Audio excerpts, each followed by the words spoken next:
नमस्कार। स्वागत है आपका। मैं हूं अशोक वानखड़े। अभी अभी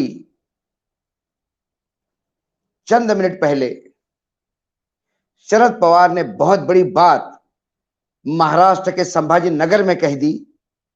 संभाजी नगर ये नया नाम है औरंगाबाद का। महाराष्ट्र के मराठवाड़ा की कैपिटल मानी जाती है। यहां शरद पवार अपने महाराष्ट्र के टूर पे निकले थे तो औरंगाबाद थे, संभाजी नगर, छत्रपति संभाजी नगर। वहां उन्होंने जो बात कही उससे कई दिनों से जिस चर्चाओं का उबाल आ रहा था महाराष्ट्र में, उसे पूर्ण विराम लग गया। और उन्होंने जो बात कही वही बात कल 15 अगस्त के भाषण के विश्लेषण में भी इसी चैनल पे आपने देखी। उन्होंने कहा कि नरेंद्र का देवेंद्र होने जा रहा है। मैं थोड़ी पृष्ठभूमि आपको बता दूं। नरेंद्र मतलब नरेंद्र मोदी, देवेंद्र मतलब देवेंद्र फडणवीस। पिछले विधानसभा चुनाव में देवेंद्र फडणवीस लगातार हर सभा में, सभा के अंत में एक ही आह्वान करते थे, मी येणार, मी येणार, मी येणार। 3 बार ये घोषणा करते थे कि मैं ही आऊंगा वापस, मैं ही आऊंगा और मैं ही आऊंगा। और अंत में क्या हुआ? आ तो गए लेकिन बहुमत नहीं था। शरद पवार ने एक गेम ऐसा खेला कि महा विकास आघाड़ी की स्थापना हुई, उद्धव ठाकरे मुख्यमंत्री बने और 2.5 साल तक फडणवीस को वापस मुख्यमंत्री बनने के लिए इंतजार करना पड़ा। 2.5 साल बाद भी अथक प्रयासों से जब उन्होंने शिवसेना तोड़ी, सरकार बनाई एक नाथ शिंदे के साथ, वहां पर भी वो उप मुख्यमंत्री बने। यानी कि मैं आऊंगा लेकिन लंगड़ते लंगड़ते आऊंगा, एक ही पैर पे आऊंगा।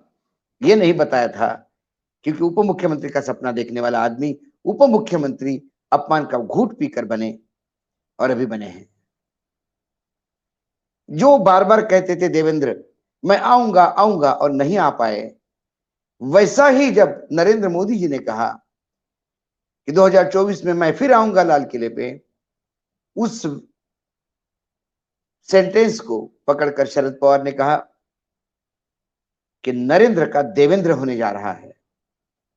उन्होंने आज अपनी पत्रकार वार्ता में बुरी तरह से घेरा बीजेपी को।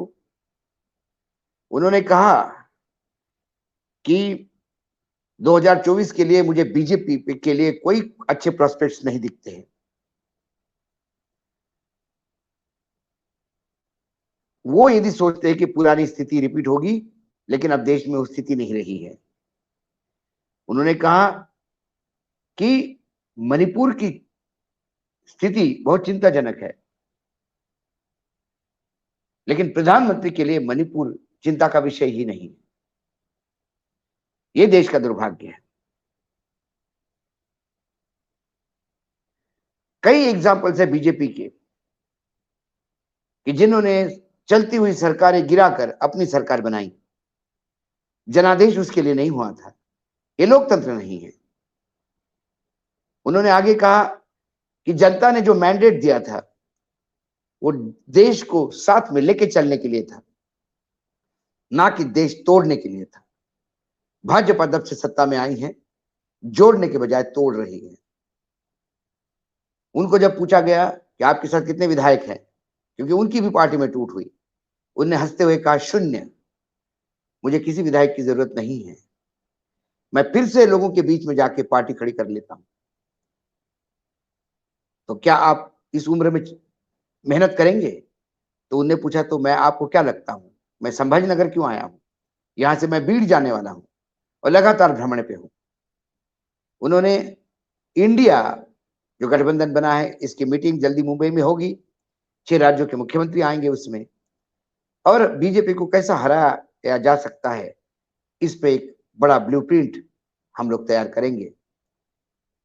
मैं इंडिया का घटक हूं और वहीं रहूंगा। जब अजित पवार का उनको बार बार मिलना, अखबारों में अलग अलग कयास की बात होना, अलग अलग बातों की चर्चा होना, उसमें उन्होंने कहा कि मैं परिवार में राजनीति नहीं लाता। वो पारिवारिक मीटिंग थी। जब पूछा कि अजित पवार तो ऐसे कह रहे थे, तब उन्होंने कहा कि मैं छोटे लोगों के मुंह नहीं लगता।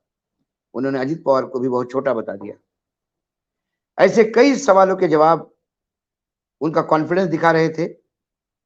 और वो लगातार जो एक भ्रम फैला हुआ था कि शरद पवार भी जा रहे हैं, अजित पवार को मुख्यमंत्री बनाया जा रहा है, सुप्रिया सुळे पे बहुत प्रेशर है कि वो केंद्र में मंत्री बने, शरद पवार को एग्रीकल्चर मंत्रालय या फिर नीति आयोग का अध्यक्ष बनाया जाएगा, ऐसी कई चर्चाओं की फहरिस्त है लंबी, जो महाराष्ट्र की राजनीति में चल रही थी।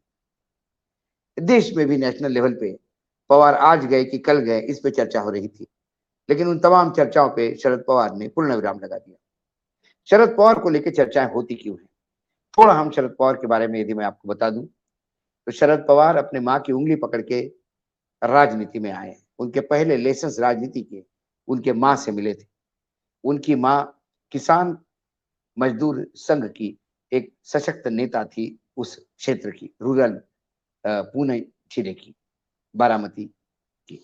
लेकिन जैसे जैसे वो राजनीति समझने लगे, उन्हें एक बात समझ में आ गया कि किसान और मजदूर संघ में मजदूरी ज्यादा है, फल कम है। तो वो कांग्रेस के साथ चले गए। कांग्रेस में उन्होंने उंगली पकड़ी यशवंतराव चौहान की, और यशवंतराव चौहान के मानस पुत्र के रूप में वो स्थापित हुए। वो मंत्री बने, अलग अलग मंत्रालय उन्होंने संभाले।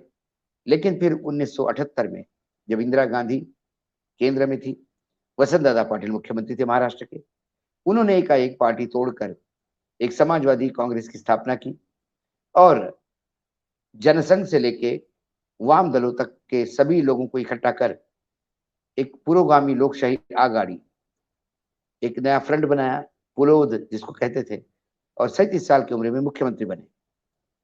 फिर उनकी सरकार गिराई गई, फिर वो विपक्ष में रहे, फिर उनकी पार्टी तोड़ी गई, फिर उन्होंने पार्टी खड़ी कर दी। ये सब चलते हुए इंदिरा गांधी की मृत्यु हो गई, राजीव गांधी सत्ता में आ गए। राजीव गांधी के सत्ता में जो उनको जनमत मिला, उससे प्रभावित होकर 1985 में फिर शरद पवार एक बार कांग्रेस में आ गए। फिर उन्होंने महाराष्ट्र में कांग्रेस की ताकत बढ़ा दी। लेकिन राजीव गांधी की हत्या के बाद सोनिया गांधी के विदेशी मूल पर फिर उन्होंने पहले तो वहां पे प्रधानमंत्री बनने का प्रयास किया। जब सब कुछ फेल हो गया तो फिर उन्होंने उनको लगा कि इस पार्टी में अब कुछ अपने को लिए जगह बचेगी नहीं, तो उन्होंने राष्ट्रवादी कांग्रेस की स्थापना की और तब से ये पार्टी चल रही है। ये राष्ट्रवादी कांग्रेस जब उन्होंने बनाई, तो ये हमेशा जिस कांग्रेस का विरोध करके इन्होंने राष्ट्रवादी कांग्रेस बनाई, चुनाव के बाद विधानसभा के फिर उस कांग्रेस के साथ गठबंधन कर सरकार बनाई। इनका जो राजनीतिक जो पैतरेबाजी होती है वो इतने भयंकर है कि जब ये वहां पे 2014 की बात है, जब पृथ्वीराज चौहान मुख्यमंत्री थे और जब देखा कि अब वहां पे केंद्र में मोदी जी भी आ गए हैं, तो फिर उन्हें लगा होगा कि शायद कांग्रेस के साथ रहने से फायदा नहीं, तो उन्होंने कांग्रेस सरकार से समर्थन हटा लिया। पृथ्वीराज की सरकार गिर गई। 3 महीने के लिए राष्ट्रपति शासन लागू हुआ। उसके बाद विधानसभा चुनाव हुए। उस विधानसभा चुनाव में ऐसा समीकरण बना कि शिवसेना और बीजेपी, उस चुनाव में कांग्रेस, एनसीपी, बीजेपी, सेना सब अलग अलग लड़े थे। सबने अपनी अपनी ताकत आजमा ली। लेकिन फिर बीजेपी और शिवसेना ने सरकार बना ली। लेकिन बीजेपी से शिवसेना की अनबन हुई और विश्वास के मत के समय ही शिवसेना सदन में आने को तैयार नहीं थी। ऐसे टाइम पे बीजेपी को मदद करने के लिए शरद पवार आगे आए। उन्होंने वो सरकार बचाई। उसके बाद 5 साल सरकार चली, फिर चुनाव हुए, फिर एनसीपी कांग्रेस साथ चुनाव लड़े, बीजेपी सेना साथ में चुनाव लड़ी। जब निर्णय आया तो इन्होंने धीरे से शिवसेना को अपने साथ मिलाकर एक महाविकास गठबंधन बना लिया, महाविकास आघाड़ी बना लिया, और उसके बाद उद्धव ठाकरे को मुख्यमंत्री बना के फिर सरकार में रहे। उसी के बीच में अपने भतीजे को भेज के 80 घंटे की सरकार बनवाई। अजित पवार भी वापस आ गए। उसके बाद फिर अजित पवार टूट के चले गए। ये लगातार सिलसिला चल रहा है। तो इन 4-5 सालों के अंतर में उन्होंने एक बार कांग्रेस को आईना दिखाया, एक बार बीजेपी को और एक बार शिवसेना को। लेकिन उनका राजनीतिक वलय ऐसा है कि आज महाविकास आघाड़ी फिर उनके नेतृत्व में एक हो गई। इसी के बीच जब शरद पवार और अजित पवार अलग अलग हो गए, तब भी लोगों को डाउट था, पहले जैसा तो नहीं कि बाद में अजित पवार वापस आ जाएंगे या शरद पवार, लेकिन इस बार उल्टा हुआ। इस बार अजित पवार तो वापस नहीं आए, वो शरद पवार को अपने साथ लेने में प्रयास कर रहे थे, जो विफल हुआ। कम से कम आज संभाजी नगर के प्रेस कॉन्फ्रेंस से ये बात तो तय हो गई कि जो 48 सीटों वाला राज्य है, जो उत्तर प्रदेश के बाद सबसे बड़ा राज्य माना जाता है, वो बीजेपी के लिए अब और मुश्किल होगा। क्योंकि यदि शरद पवार ने ये भविष्य बता दिया कि नरेंद्र मोदी देवेंद्र फडणवीस हो जाएंगे, मतलब मैं आऊंगा करने वाला कहने वाला नहीं आ पाएगा, तो फिर बीजेपी के लिए ये बहुत बड़ी चुनौती है। क्योंकि 48 सीटों वाला इस राज्य में बीजेपी, अजित पवार और एकनाथ शिंदे मिलके 6-7 सीटें भी लोकसभा जीत जाए तो बहुत बड़ी बात है। इतना बड़ा गड्ढा 20, 25, 30 सीटों का बीजेपी की भरेगी कहां से? क्योंकि जहां है वहां मैक्सिमम है, वहां खोने का डर है। नए जगह 18 से 28 तो बंगाल में नहीं होगी, और जो सीटें आपके पास बिहार में है वो भी घटेगी। लखनऊ से भी, मतलब उत्तर प्रदेश से भी कोई खास खबरें नहीं आ रही है। दक्षिण भारत में एक डिबेट था आपके पास, कर्नाटक, वो भी बंद हो चुका है। राजस्थान, छत्तीसगढ़ में, मध्य प्रदेश में, तीनों जगह पे पार्टी की स्थिति खराब है।